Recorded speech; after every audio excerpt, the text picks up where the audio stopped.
Thanks everyone for joining us on this fine afternoon. My name is Erica Antone. I'm the WTS Philadelphia chapter president, project manager at Burns Engineering, and I am excited for today's session.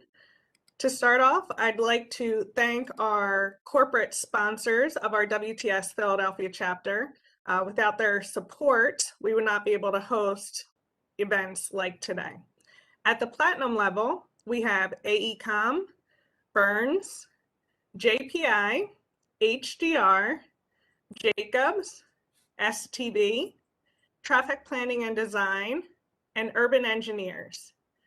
At our Trailblazer level, CNS Companies, Conrail, Gannett Fleming, Gilmore and Associates, HNTB, JMT, Michael Baker, Pegasus Financial Planning, Pannoni, Taylor Wiseman and Taylor, and WSP.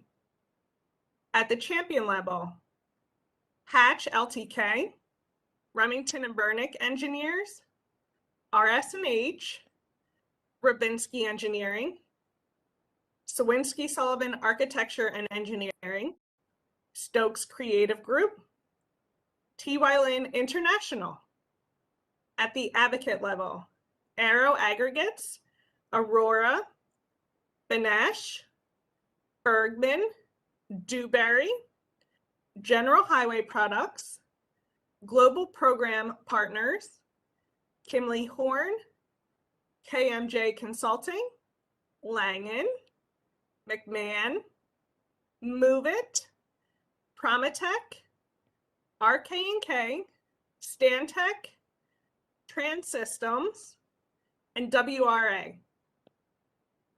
Our DBEs include Arrow Land Solutions, Bree and Associates, Dovetail Cultural Resource Group, Drive Engineering, Hunt Engineering Company, JBC, KS Engineers, Malik and Shear, Nayik Group, NTM Engineering, Susquehanna Civil, and the Lighting Practice.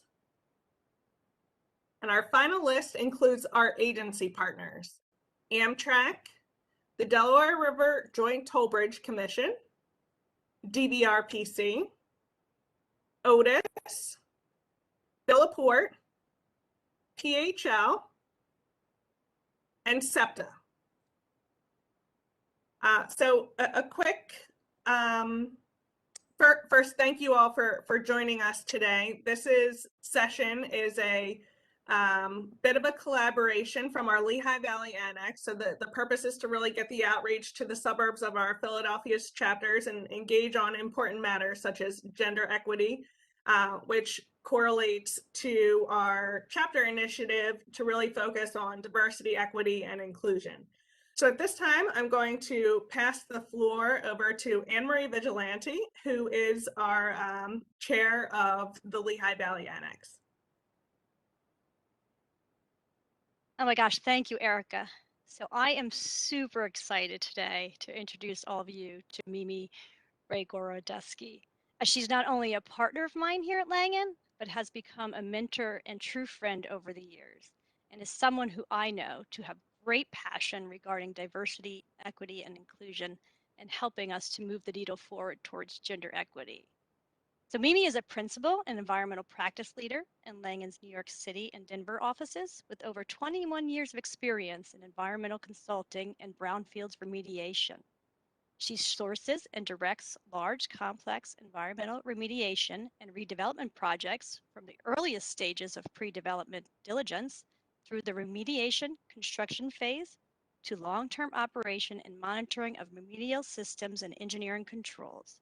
She has a comprehensive understanding of federal, state, and local regulatory programs and uses this expertise to guide her clients through a preliminary cost-benefit analysis to select the right programs given the client's legal obligations, development desires, and risk tolerance. Mimi is a founding member of our current chair. She's a founding member and current chair of our Women at Langan, and is also a founding member of Langan's Diversity and Inclusion Committee. She's also a member of numerous professional organizations, including New York Women Executives in Real Estate, the New York City Brownfield Partnership, and the New York Building Congress Council of Industrial Women. Mimi also guest lectures at Columbia Universities on the topic of brownfield redevelopment in New York City. In 2017, she was awarded the Crew New York Career Advancement for Women Impact Award.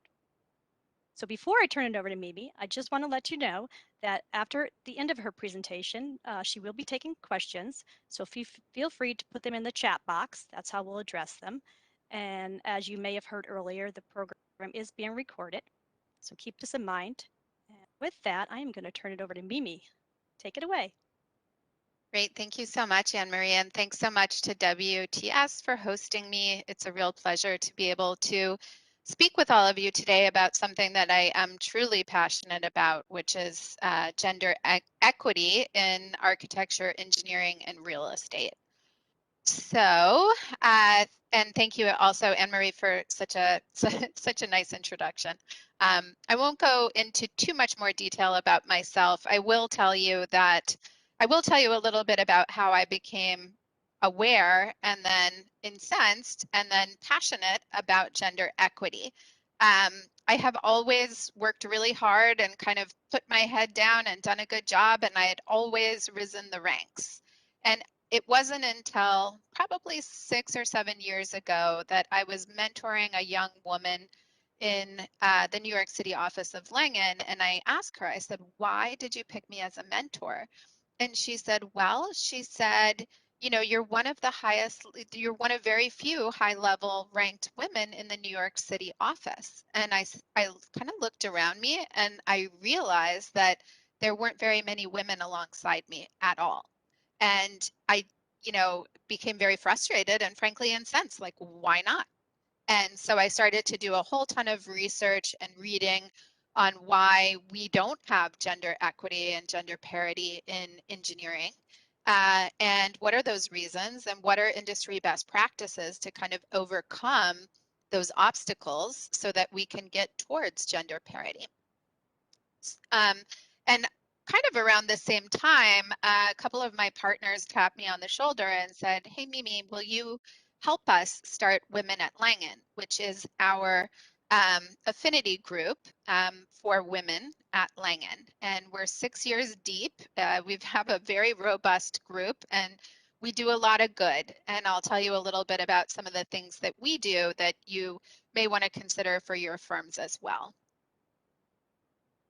So during today's presentation, we're going to look at a little bit of data and statistics, which I love, and I think most, if not all, engineers do as well.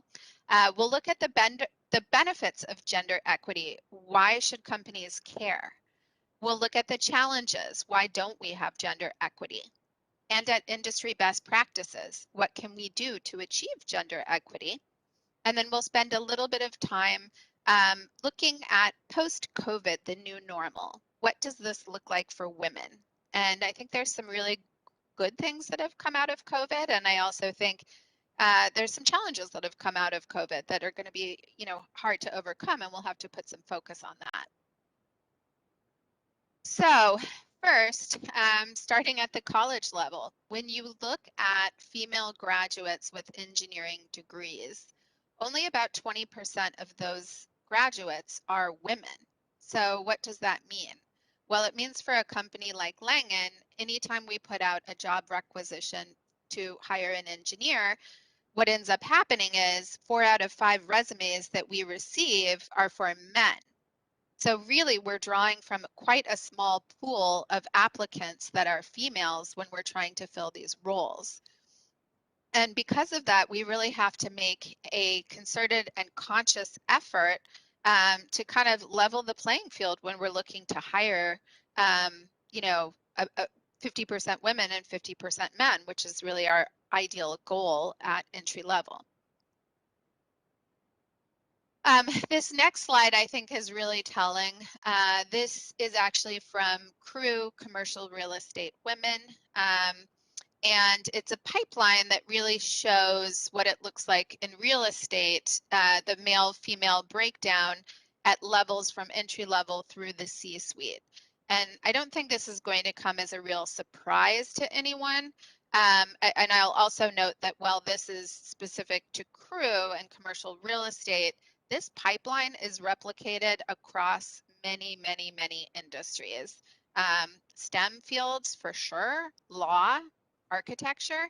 There's a lot of kind of interrelated fields where this kind of general trajectory or pipeline is really replicated. Couple of kind of key things on this.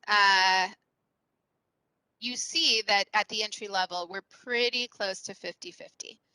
But as you move towards the C-suite, there's a tremendous drop. Obviously, that has to do with the fact that we're not retaining women that we bring in at the entry level. Turner Construction, Pat DiFilippo, who's one of the top guys there, if not the top guy. I went to a presentation that he gave, it was probably 6 or 7 years ago at this point, and he said during that presentation that Turner had hired an outside company to come do real analysis on gender equity within their company. And he had a report with him that was probably 2 inches thick. And one of his big takeaways is that he said at Turner, it's the 7-year mark that they see the biggest decline. They see most of their women leaving the workforce. When you look kind of one staff level to the next, the biggest decline is at the 7-year mark. And he chalked that up to the time period after people get out of college that they are settling down and starting families and having to make some really tough decisions on who's going to work, who's not going to work. Is the family going to have childcare? You know, who's going to be the primary person to raise the child? Those types of things. And I'll tell you, for me personally, I have 3 children. The oldest is 12. When I had my first child, I was debating, you know, my husband and I were debating, do we get a nanny? Do we, you know, do I stay at home and stop work? What do we do? Do I try to go part-time? What do we do? And when I looked at it, when I took my salary after tax and I looked at the cost of childcare, the delta was $500 a month. And I said to myself, is it worth it to me to pay someone else to raise my child for the benefit of $500 a month? And I did decide to go back to work. And I think the only reason why I could do that is because I had a 2-income family, my husband's and myself. Not everybody has that. But these are really tough decisions. And, you know, something that you'll see a little bit later is that there tends to be a pay disparity between men and women, and oftentimes where men are being paid more than women, and oftentimes when families are having these types of discussions, what ends up happening is the person that stays home to care for the children is the person who earns less. And I think COVID kind of put a spotlight on that. Who were the people to stay home, homeschooling the children when everyone was virtual, including our children who, you know, needed to learn during the school year. So I will continue. This is a slide that really shows income differences between men and women. This is in commercial real estate, but I will tell you that the disparity, maybe not the exact numbers, exist across many similar fields, STEM fields included. And one other kind of important thing to note is that in general, the income gap widens with years of experience and positions.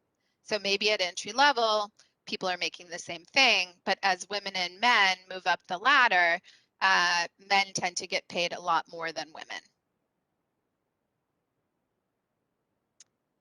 Okay, so why should companies care about gender equity? Well, the bottom line is that gender equity increases a firm's bottom line. And this slide really outlines some of the reasons why. Women think differently than men. There's been a lot of research that really documents this. And more and different solutions to group problem solving yields different viewpoints and better solutions in general. Women can also communicate and relate differently than men. Internally, this means that there's strengthened communication and collaboration on teams. In my experience, I find that women can be less egocentric and more oriented towards achieving a shared goal with project work. We're much likely to reach across a silo if it's best for the project or task. Externally, what this means is women relate differently to women. I can tell you very honestly that most of my clients are women. And I believe that because I am at Langan, I'm opening up a wider client pool to Langan that may not otherwise be available to the company. Clients look for women to be on the team. We have had instances, which it's embarrassing enough to admit, where we have not won a project at Langan, and the feedback that we've gotten on the debrief is that our team was not diverse enough. This is starting to matter more and more and more. And if you and your companies really aren't thinking about the composition of teams that you're putting together, I believe you're putting yourselves at a disadvantage. Also, decreased turnover. So at one point at a women's conference where President Obama was speaking, he said, "You can't be what you can't see." It is really important to have, for young female staff, to have senior women as role models.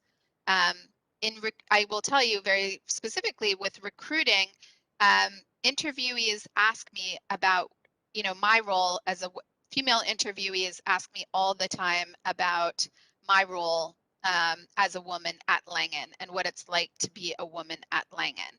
And, a lot of them, I'll say, "How did you hear about Langan?" And they'll say, "Oh, I went to a job fair and Langan had a booth and there was a female engineer in that booth. And I went up to her and I spoke with her and I thought to myself, this is the kind of firm that I can see myself working at."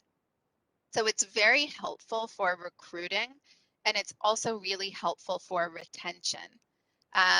I think we all know when you lose somebody at a mid-level or a senior level, there's a real cost, which is unfortunate.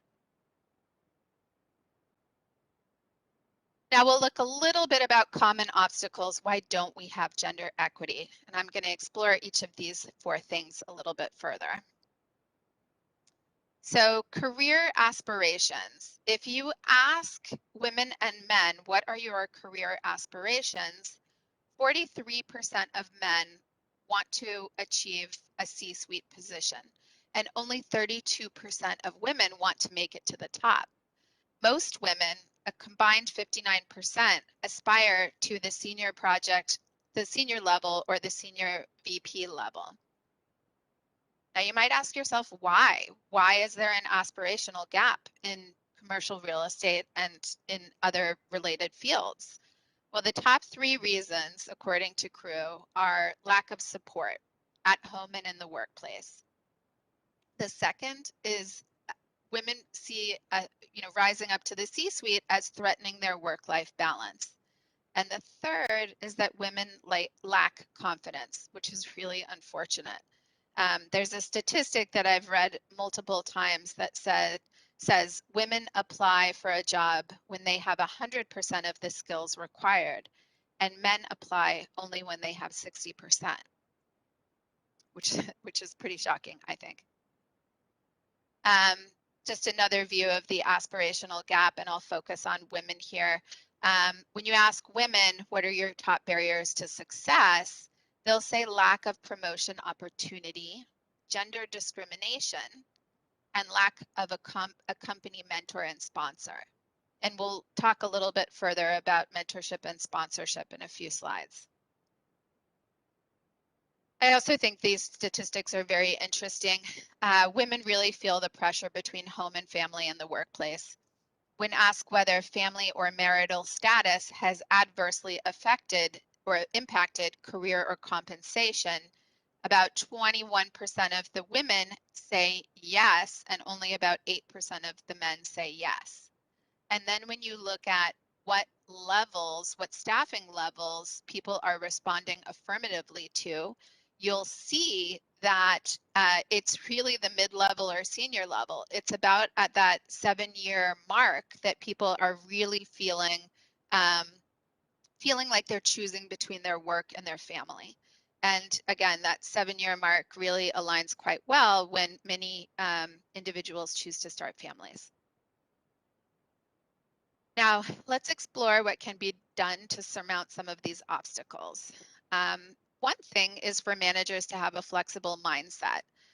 What an employee needs out of their workplace really shifts throughout their career.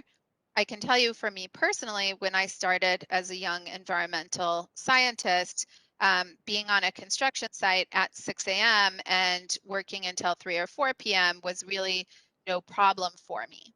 And now that I have children, I could never do that. I need to be home in the mornings to get them fed, dressed, ready for school, and out the door. It's just not possible.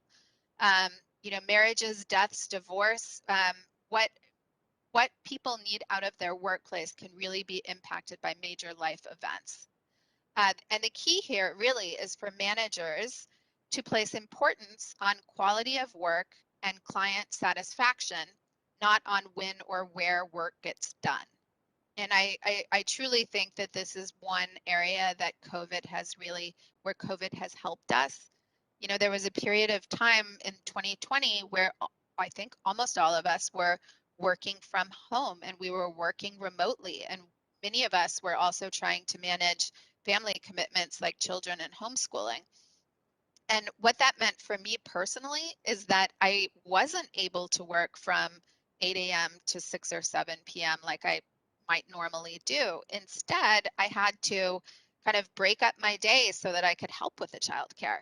And you know what? My work got done. My clients were satisfied. And I think senior management at Langan, it opened their eyes. I mean, our CEO has said multiple times he didn't really think it was possible for us all to be successful working remotely, and COVID proved that indeed was the case. Another thing, this is another concept that I think is really interesting that goes along with the concept that what employees need out of their workplace shifts over time. This is corporate lattice versus corporate ladder. Corporate ladder is when companies and individuals that work at those companies see one path. They see you either advance every couple of years up to the next level, and maybe you stall out at a certain level, or you leave the company. And corporate lattice really means sometimes you might take a break. Sometimes you might take a lateral position with more flexibility. Sometimes you might work part-time. It's really having allowing for a lot of flexibility in the workplace. And I can tell you personally that my employers have always given me great flexibility. The focus has always been on high quality work, client responsiveness, and as long as I've met those two marks, I have not gotten any pushback on when or where my work gets done. And as a mother of 3 children with a husband that travels most of the time, that meant that I was able to step out of work to go to a parent-teacher conference, to pick up my kid from school when they were sick. And without that flexibility, I don't know if I'd still be in the workforce, and I certainly wouldn't be at the level that I'm at.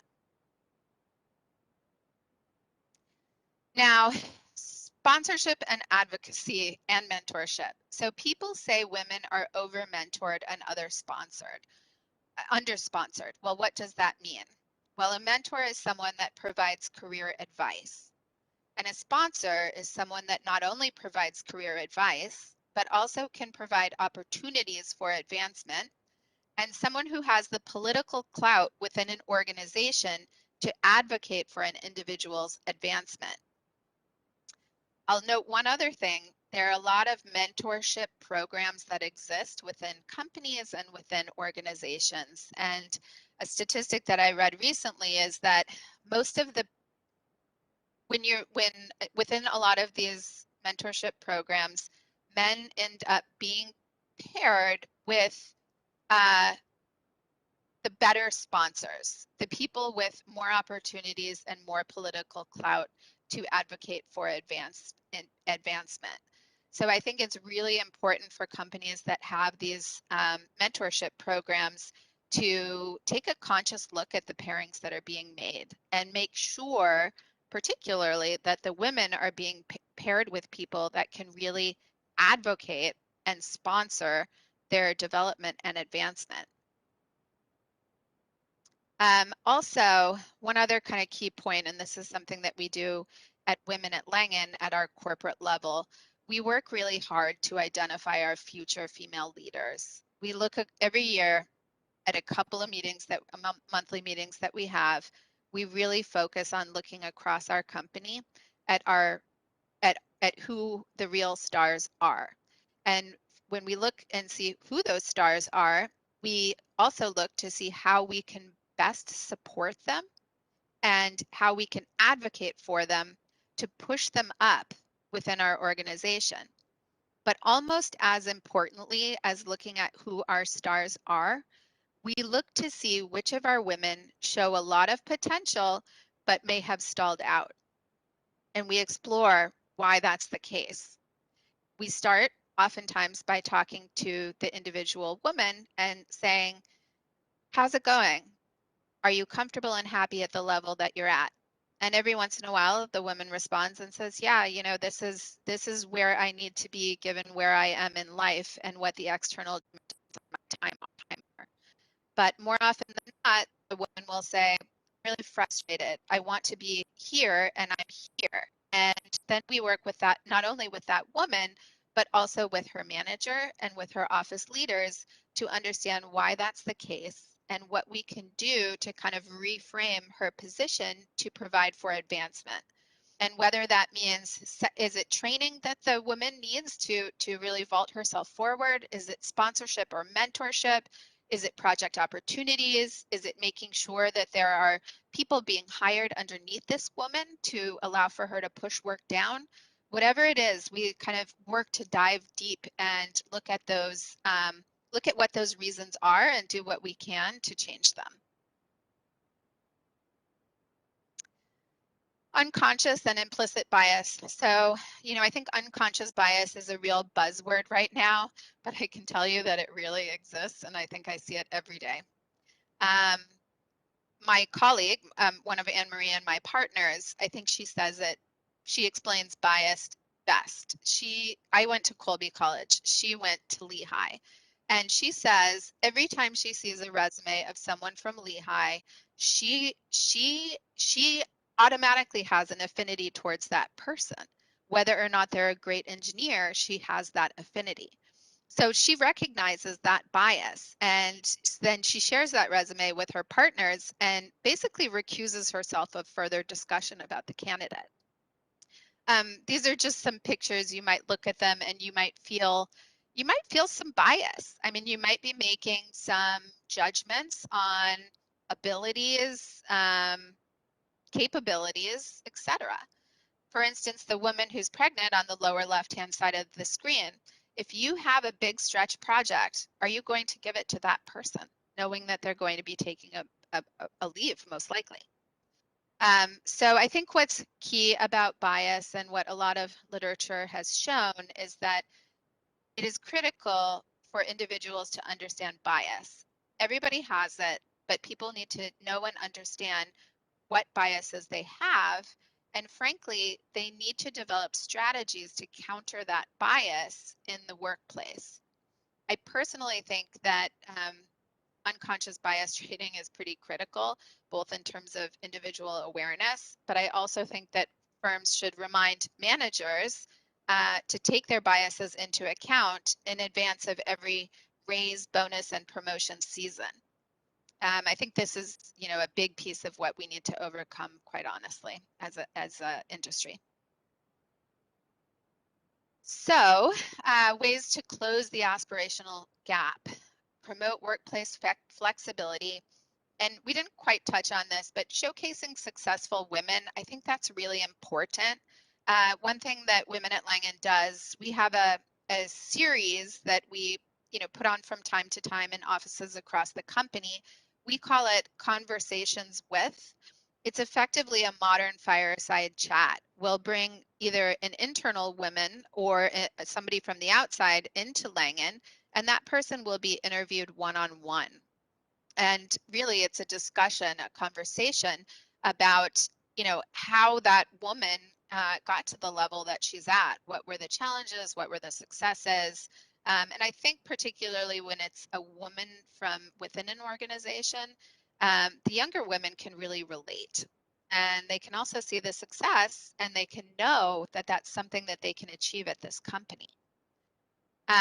Nurturing the pipeline, we talked about that a little bit, and also recognizing bias. So here's a nice summary slide on why women stay in companies. This, I believe I took from a variety of sources actually, but a lot of the reading and research that I've done has shown that these are a lot of the reasons why women stay at companies. So when you look at each of these, maybe ask yourself, are these things that my firm offers? And if not, what can you do to effectively create these types of things at your organization? So we'll look a little bit at industry best practices. I've kind of bucketed these practices into 3 categories. One is recruiting, the second is retention, and the third is advancement. So from a recruiting standpoint, I think it's really critical to make diverse participation and representation a requirement of recruiting. It makes a difference. And I will show you an example of in a minute. And then also interview, I think is really interesting, interview at least 2 female job candidates for every open position.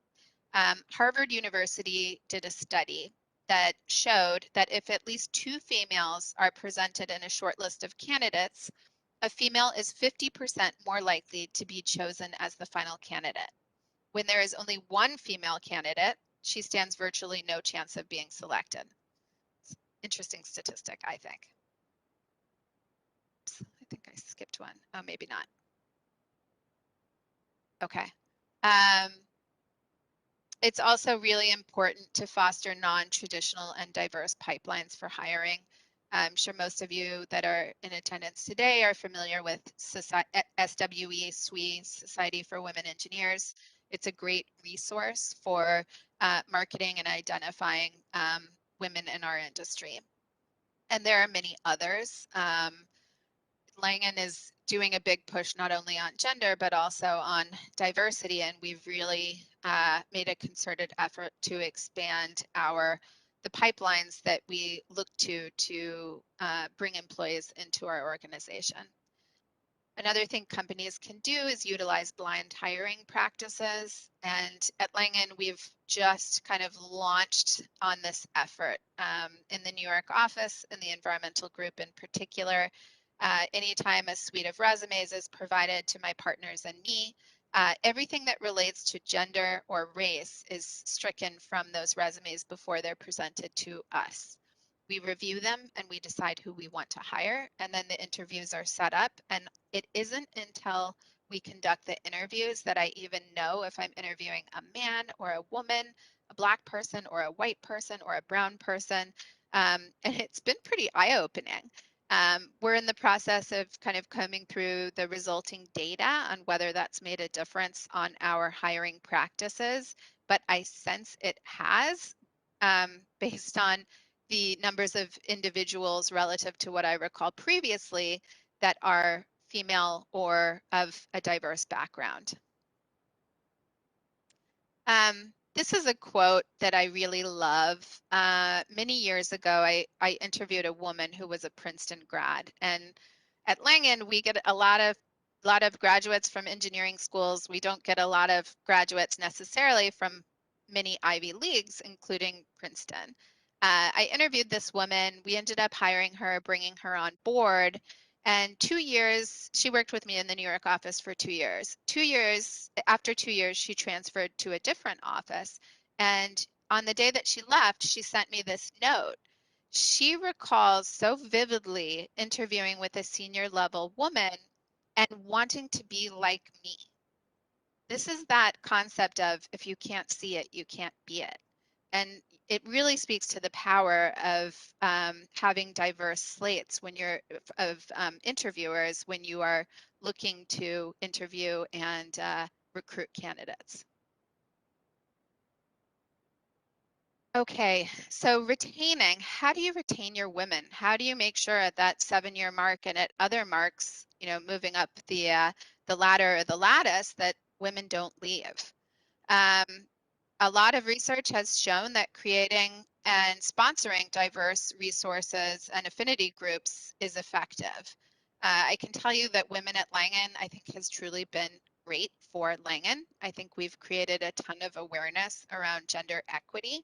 And I also think that we've been able to do certain things at the corporate level that have allowed for particularly some of those more senior women to advance and advance more quickly than they may not otherwise have been able to do.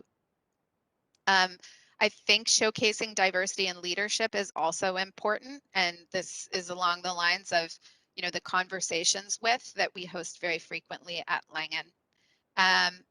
Pulse checks. So the concept of a pulse check is, and we do these in my group in New York, every 4 months, every 3 months, sorry, 4 times a year, senior leadership in my group, we will meet with every individual within our group.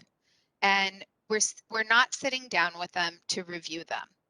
We sit down with them and we explain that this is a pulse check. This is really an opportunity for you to share with me how you think your work is going. Are you finding what you need out of the workplace? Is there something you want to do more of? Is there something you want to do less of? Are you being challenged? Those are the types of questions that we ask. And what we've found is that a lot of the time, and particularly with women, they won't speak up. We won't speak up unless we're asked to speak up. And oftentimes during these pulse checks, what I've heard is, I'm underwater, I'm overwhelmed, I don't know what to do, I'm reaching a breaking point. Or I hear, I really want to be doing this, not that, and it's implied but not said. If that doesn't happen, I might consider looking to work somewhere else.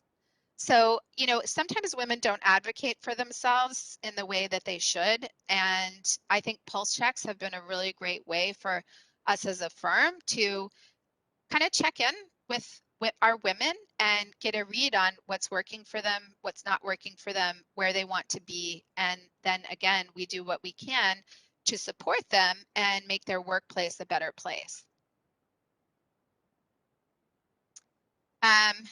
Here's another one. Offer paid family leave. I know a lot of companies don't do this. I wish they all did. I think it would be super helpful. I know it would have been for me.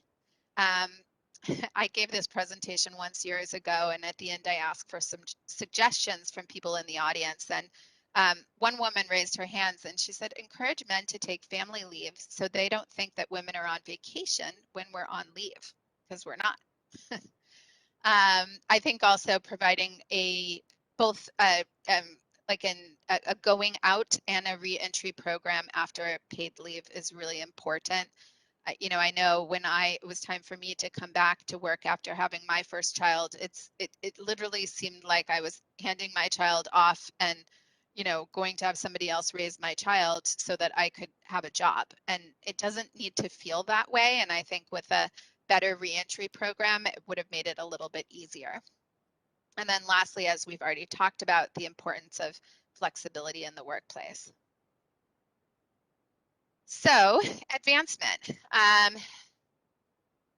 One thing, and we've talked about this as well, making smart mentorship and sponsorship pairings. So being thoughtful about your pairings is really important. Also instituting implicit bias training. And along with that, inclusive leadership training. That's something that we're looking at doing at Langan right now. And I think it's really important, really on the larger diversity level as well. Another thing to do is for companies to perform periodic pay equity tests and also look at speed of promotion. Are men getting promoted faster than women? I think that's really important. As we also have talked about, evaluating female candidates we've talked about it in terms of hiring, but in terms of advancing. One of the things that we do at Langan is the principals and associates will sit in a group in each office and talk about promotions.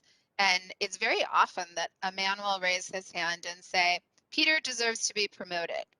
And, you know, everybody will say, yeah, Peter's a good guy, we should promote Peter. But I think what's really important is to say, hold on a second, let's look at, so Peter's a senior staff. Let's look at 3 other senior staff, you know, across diverse categories at Peter's level, and let's make a business case for and against promoting each one of them so we can make sure we're really being equitable. I do think also it's important to establish measurable inclusion goals at the corporate level and keep them top of mind. You know, anytime you're hiring within your company, remind yourself what your goals are. Do you want to get towards gender parity in hiring? Is diversity important? How are you sourcing your candidates to ensure that that happens? And frankly, what slates of interviewers are you putting together? Are they reflective of the candidates that you want to bring in? Networking events. I know there's a ton of golf outings that are primarily filled with men in the architecture, engineering, and real estate industries. And I've participated in them. Frankly, I took up golf for business reasons. Thankfully, I also enjoy it, but that was one kind of strategic reason on my part. But we don't need to just do golf outings. I've started taking my female clients to soul cycle classes or for a spa day. And I'll tell you, they love it.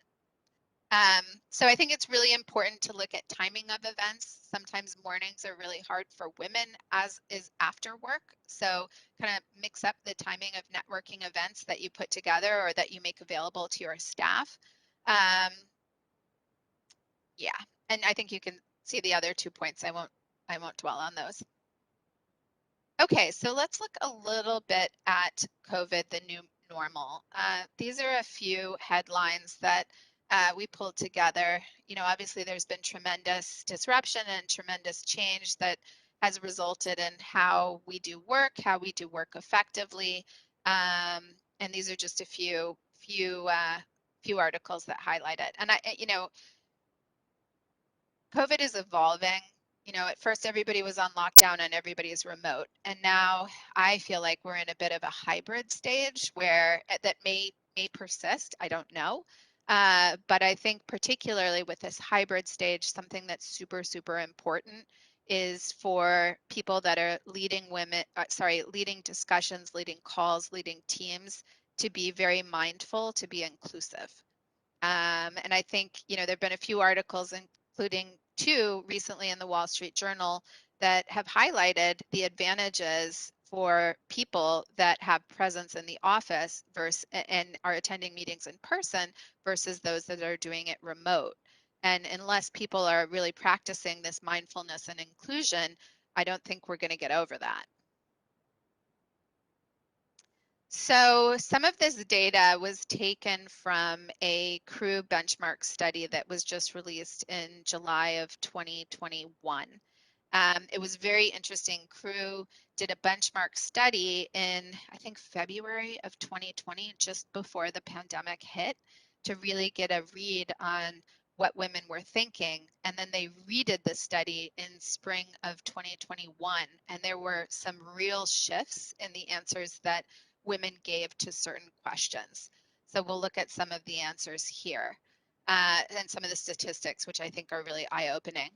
So since the onset of COVID, 1 in 4 women have considered stepping out or stepping back from the workplace. That's a quarter of the female workforce. That's a lot. A lot of women believe that the wait for gender parity has been lengthened by COVID considerably. And that progress progress for women has been derailed by COVID. During the pandemic, women on average completed about 3 times as much childcare as men. And as we've discussed before, often in a dual income family, the partner earning less is the one to leave the workforce to care for family. I think these statistics are really, really interesting, and I'm seeing it play out in in my workplace as well.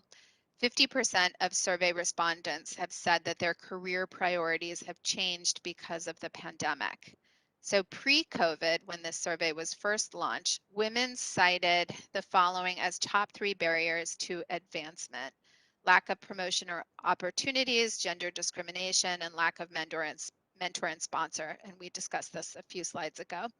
When the same survey was given in July of 2021, women cited the following as the top 3: a choice to maintain work-life balance, a conscious choice; lack of promotion opportunities; and then limited access to decision makers in this virtual or hybrid world that we're in.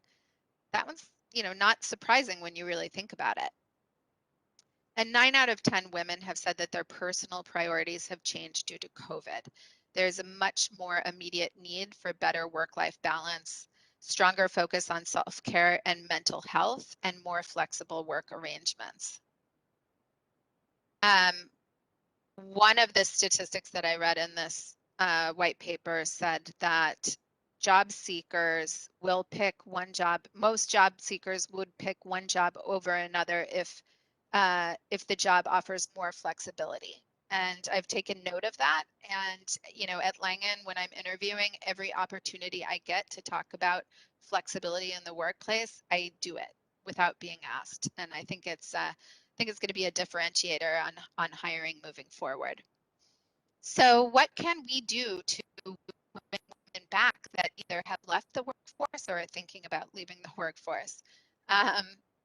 If I had my dream, childcare support would be part of the package. I do think so many women leave due to family considerations, and a lot of literature supports that. And I think childcare support would go a long way in keeping women in the workforce.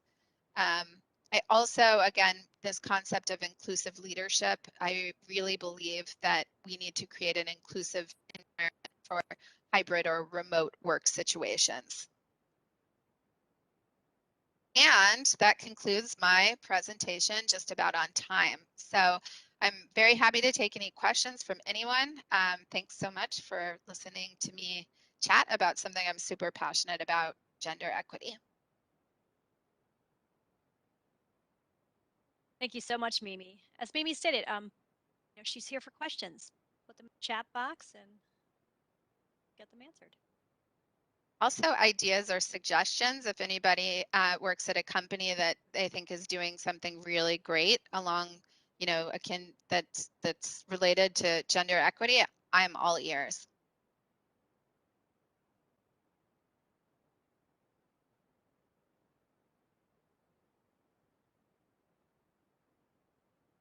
Hi, Mimi. This is Helen Robinson from GEI Consultants. Hi, Helen. And I wanted to, hello, what a great presentation. Oh, thanks. I wanted to say that I think this is an area where we all need to stand together, and, we need to support each other across firms as well. And I'm part of GEI's diversity and inclusion group, and recently we had a panel discussion where we brought in external speakers to tell us what they're doing. And one of them was Jared Green from Langan. Love. And I know, he's awesome. The best. And to me, here's a way of saying, look what everyone else is doing. We need to get up to speed with them, and to hear your employee resource groups and all the great things that you guys are doing, I think is so powerful, especially when there's maybe a little bit of healthy competition there, and we need to say, hey, we need to keep up with them. So I think, that's a way that we can help each other too, by inviting each other to come in and talk about what other firms are doing, and then the leadership hears it firsthand. I agree 1,000%. I think we're much stronger together than we are apart. And this kind of gets to the concept of, diverse ideas lead to better solutions. I don't have all the answers. Langan doesn't have all the answers, and that's why every time I give this presentation, I always ask for people in the audience, if you have suggestions, share with me, what is your firm doing well? And I've certainly taken some of those ideas to heart and back to Langan. Thanks, Helen. Hello. Hey, can you hear me? I can. Hi. My name is Sima Montero Carranza. I'm an electrical designer at our engineers. I love the presentation. This is my first time in one of these awesome presentations, webinars. Most of the time, I feel alone in my company because we don't have many women.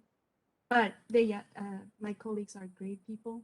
But still, there is not this perspective of some of the issues and challenges we might face as female engineers and people in this STEM field.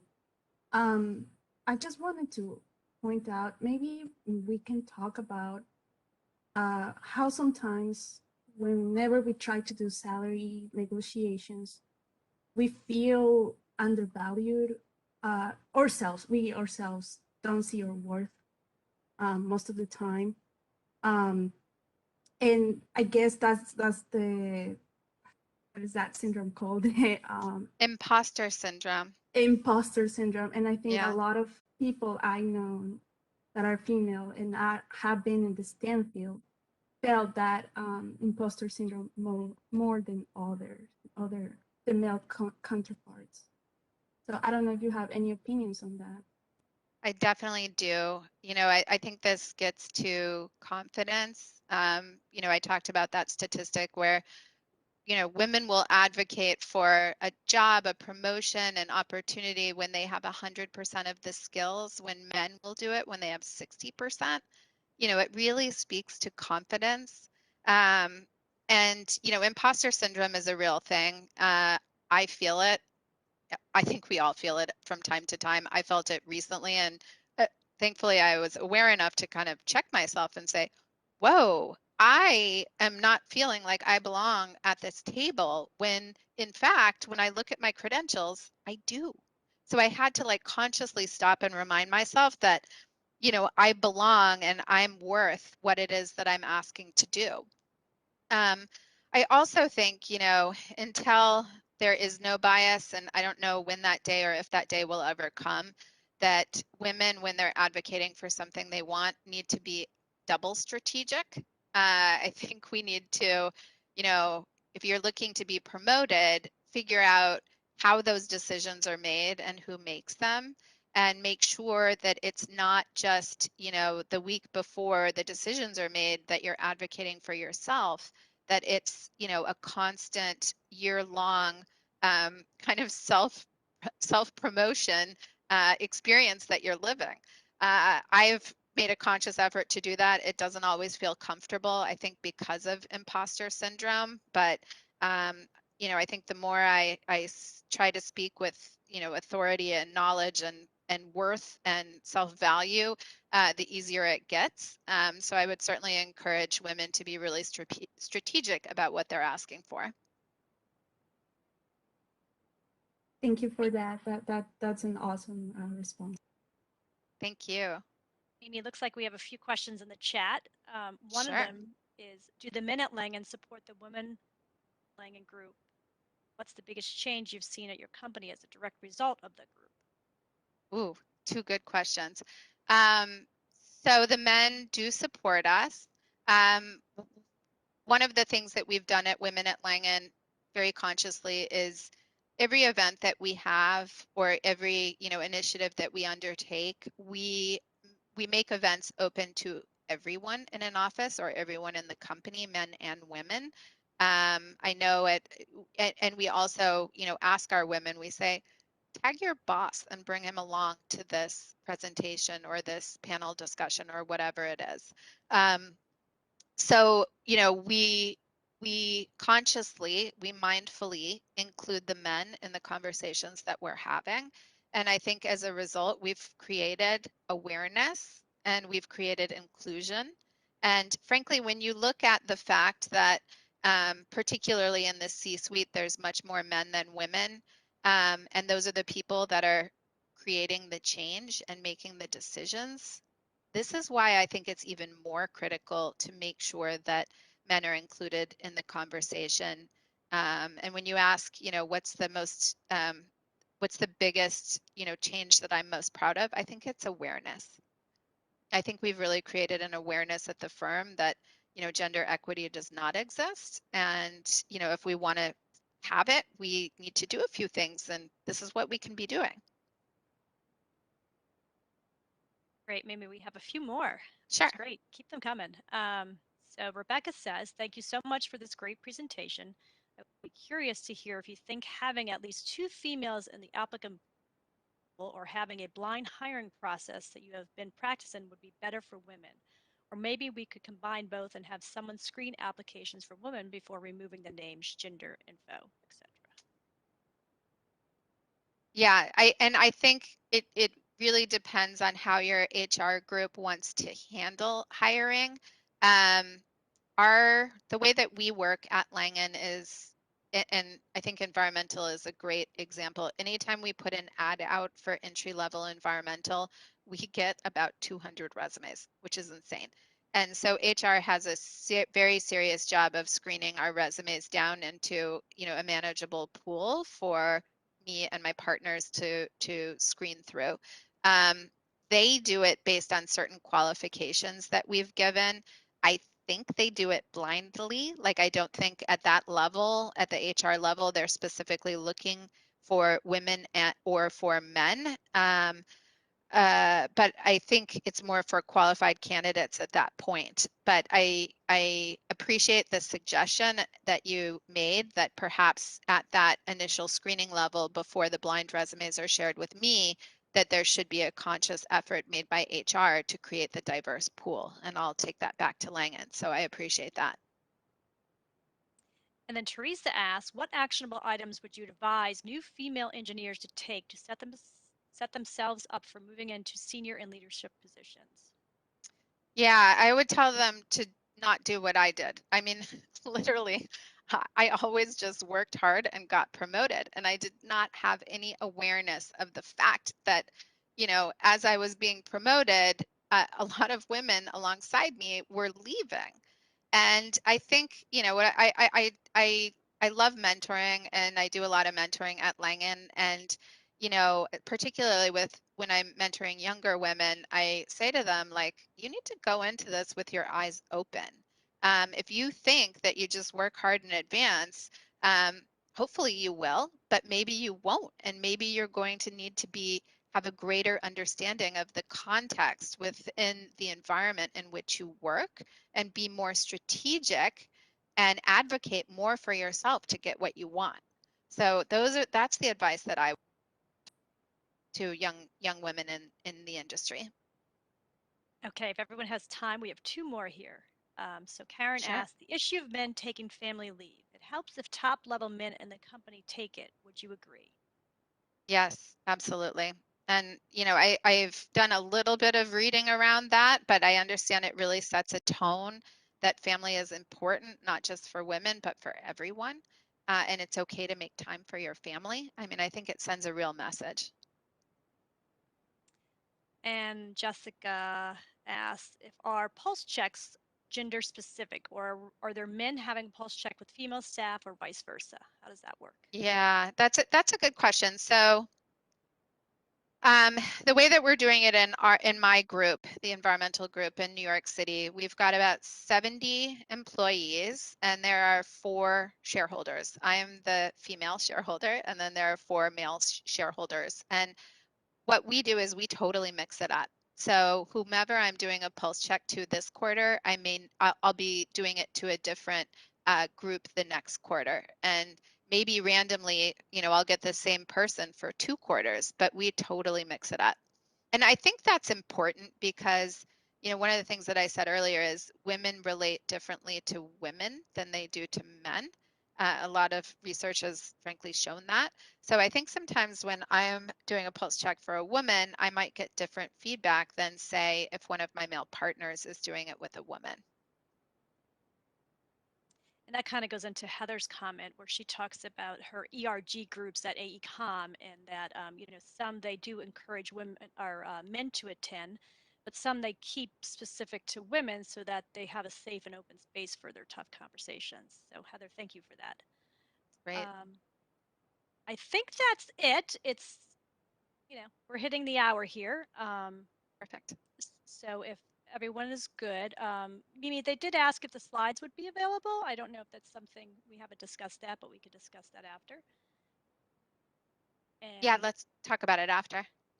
yeah, and thank you all for joining us. Again, Mimi, wonderful, wonderful conversation here. We do appreciate you joining us. And just want to remind everybody on Monday, we do have our upcoming WTS Acela presentation, Monday afternoon. It's virtual.